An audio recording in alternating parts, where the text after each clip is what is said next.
Ici, à Marseille, la roue, ce n'est pas seulement ça. C'est aussi la monnaie locale complémentaire de Provence.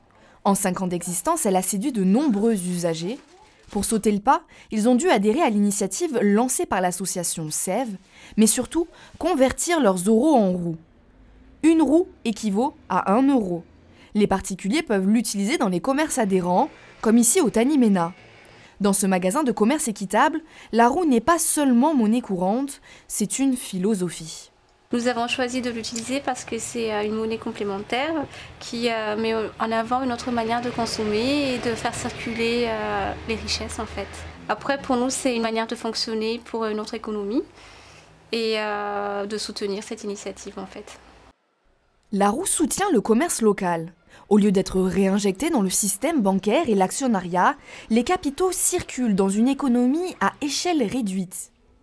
À Marseille, l'équitable café fait figure de bureau de change. Quand vous venez au bureau de change pour échanger vos euros, nous ces euros, donc on va vous donner des roues et nous ces euros on va les déposer sur un fonds de garantie.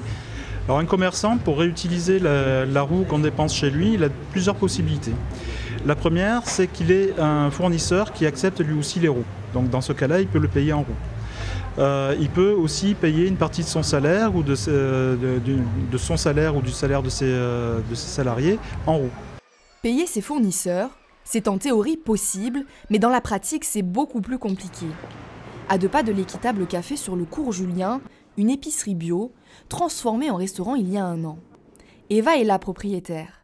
Elle utilise la roue depuis seulement quelques mois et aimerait que cette monnaie soit davantage plébiscitée.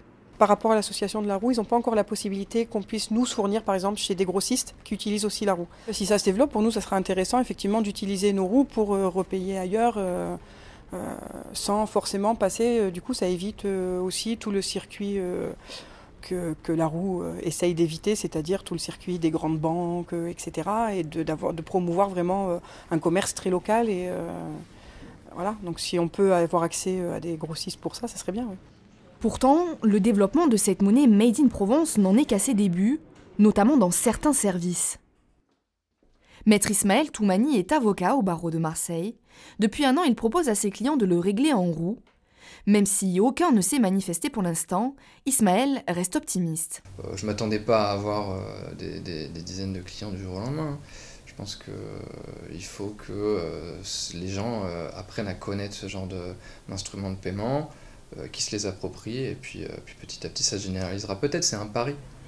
Un pari que sont prêts à relever les utilisateurs de la roue. L'objectif ? L'élever au rang d'autres monnaies locales complémentaires, en tête desquelles l'Eusko, utilisée au Pays Basque, pour que cette monnaie prenne enfin son tournant sur les chapeaux de roue.